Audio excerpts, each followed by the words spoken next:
నమస్తే. మరొక మంచి వార్త. మనం మన రాముడి కోసం వందల ఏళ్ళు పోరాటం చేసినాం. కొన్ని తరాలు పోరాడిన యుద్ధమే చేసినామని చెప్పొచ్చు. వందలు వేల బలిదానాలైనయి రాముడి కోసం, రామ జన్మభూమి కోసం. ఇంకా న్యాయ పోరాటం కూడా చేసినాము, సాధించుకున్నాము. అద్భుతమైన ఆలయాన్ని నిర్మించుకున్నాము మన రాముడికి. మరి సీతమ్మ తల్లి కొద్దా, అందుకే సీతమ్మ తల్లి పుట్టిన చోటనే, అక్కడే ఆ పుణ్య నేలలో మరొక భవ్యమైన నిర్మాణం జరగబోతుంది. ఆలయ నిర్మాణం మొదలైందని చెప్పొచ్చు. నిన్ననే భూమి పూజ జరిగింది. కేంద్ర హోంశాఖ మంత్రి అమిత్ షా వందలాది మంది సాధువుల సమక్షంలో భూమి పూజ నిర్వహించారు. బీహార్ సీఎం నితీష్ కుమార్ కూడా కార్యక్రమంలో పాల్గొన్నారు. చూసే ఉంటారు మీరందరూ కూడా. అసలైతే మనం అంటే సీత పుట్టింది నేపాల్లో కదా అని చాలా మందికి సీత నేపాల్లో పుట్టింది అనుకుంటాము. అయితే ఆమె పుట్టింది మాత్రం సీతామఢి మన బీహార్లో ఉంది. అయితే నాడు జనకుడు ఏలిన రాజ్యం కిందకి వచ్చేది బీహార్లో ఈ ప్రాంతం కూడా. ఆమె పెరిగింది మాత్రం జనక్పురి. ఆమె పుట్టింది జనక మహారాజుకు దొరికింది మాత్రం సీతామఢిలో. సీతమ్మ తల్లి జనకుడి రాజధాని జనక్పురి. జనక్పురి కోటలో సీతమ్మ పెరిగింది అనమాట. అందుకే కళ్యాణం జరిగింది కూడా, సీతారాముల కళ్యాణం జరిగింది కూడా జనక్పురిలోనే. ఇప్పటికి కూడా సీతా వివాహ పంచమి జనక్పురిలోనే ఎక్కువ చేస్తారు, అక్కడ నేపాల్లోనే.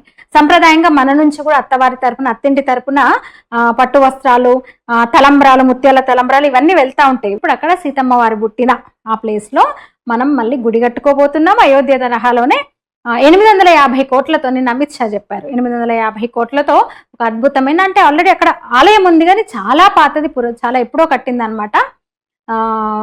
దాన్ని ఇప్పుడు మళ్ళీ కొత్తగా కడుతున్నారనమాట. ఇంకా బిహారీలు అయితే మీకు తెలుసు కదా, మైథిలి. బిహారీలు ఆ ప్రాంతంలో మాట్లాడే వాళ్ళు మైథిలి భాష మాట్లాడతారు. మిథిల నగరం, మిథిలాపురం అంటే మిథిల రాజ్యం, జనకుడిది రాజ్యం పేరు మిథిల. అందుకే సీత మైథిలి అయింది. అక్కడ వాళ్ళు మాట్లాడే లాంగ్వేజ్ కూడా మైథిలి అనమాట. మిగతా భారతదేశం అంతా కూడా రాముడు మనవాడు, సీతమ్మ నేపాల్ నుంచి అని కదా. కానీ బిహారీలు మాత్రం కిషోరి అని పిలుచుకుంటారు. సీతమ్మ తల్లిని ఆడబిడ్డగా అసలు ఒక సంప్రదాయ వేడుక చేసుకుంటారు ఆ టైంలో.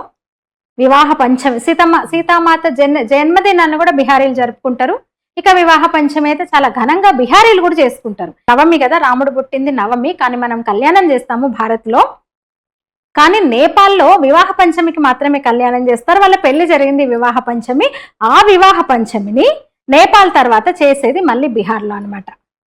నేపాల్కి వెళ్తారు వివాహ పంచమి సందర్భంగా. బిహార్ నుంచి నేపాల్ కూడా వెళ్తారు, జనకపురి వరకు కూడా వెళ్తారు అనమాట. సరిహద్దు కదా, బిహార్ సరిహద్దే నేపాల్ కదా. అట్లా ప్రతి సంవత్సరం కూడా అక్కడి నుంచి అల్లుడి లాంఛనాలు వస్తాయి, ఇక్కడ నుంచి కోడలకు పంపాల్సిన సారే అన్ని వెళ్తాయి అనమాట. ప్రతి సంవత్సరం కూడా చాలా బాగుంటది. అట్లా ఇప్పుడు బీహార్ లో సీతామండి అంటారు, సీతామఢి ఆ జిల్లా, అక్కడ ఈ ఆలయ నిర్మాణం జరుగుతోంది. సీత అక్కడే జనక మహారాజుకు దొరికింది.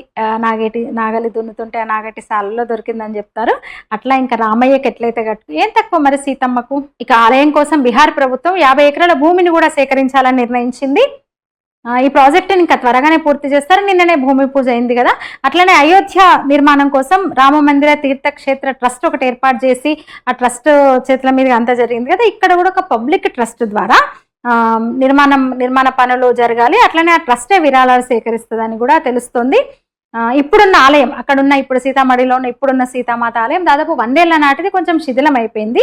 ఇంకా అందుకనే ఒక మంచి ఆలయం రామయ్యకు ఏమాత్రం తగ్గకుండా, మరి ఏం తక్కువ మన రామయ్యకు సీతమ్మ ఏం తక్కువ, అందుకని ఆ స్థాయిలో ఆలయ నిర్మాణం జరగబోతుంది అనమాట. అంతేకాదు అయోధ్యలో ఏదైతే శంకుస్థాపన చేశారు, అంటే ఫస్ట్ భూమి పూజ చేశారు కదా కామేశ్వర్ చౌపాల్ గారు, ఆయననే ఇక్కడ కూడా ఈ మందిర బాధ్యత కూడా నిన్న అమిత్ షాతో పాటు వారు కూడా ఉన్నారు. కామేశ్వర్ చౌపాల్ గారు సీతామాత ఆలయం ఇంకా వారి నిర్వహణలో, వారి ఏమంటారు ఒక నేతృత్వంలో అనొచ్చు, వారి సమక్షంలో జరగనుందని చెప్పొచ్చు. అయితే ఆలయ నమూనా ఇతర ఈ వివరాలన్నీ కూడా ఇంకా అధికారికంగా అయితే ప్రకటించలేదు. ఎప్పుడు ప్రారంభమవుతుంది, నమూనా ఏంటి, పూర్తి స్థాయిలో ఎప్పుడు కంప్లీట్ అనేది ఇంకా వివరాలు అయితే అధికారికంగా ప్రకటించలేదు అనమాట. దీనికి సంబంధించి ఇంకా ఎప్పటికప్పుడు అప్డేట్స్ నేను చెప్తాను. మొత్తానికి మన సీతమ్మ తల్లి జన్మించిన చోట మరొక భవ్యమైన ఆలయ నిర్మాణం అయితే జరుగుతుంది. ఎంతో కాలంగా ఎదురు చూసిన భూమి పూజ కూడా పూర్తయిపోయింది. ఇక నుంచి ఇంకా పనులు మొదలు కాబోతున్నాయి. అయోధ్య రామయ్యకు పూర్తయింది కదా, ఇంకా సీతమ్మ కూడా మంచి మందిరాన్ని మనం చూసుకోబోతున్నాము. పునౌరాధాంలో, సీతామఢి బీహార్లో పునౌరాధాంలో ఆమె పుట్టిన చోట. ఈ వీడియో మీద మీ అభిప్రాయాలు తెలియజేయండి, లైక్ చేయండి, షేర్ చేయండి, ఛానల్ని సబ్స్క్రైబ్ చేయండి. ధన్యవాదాలు.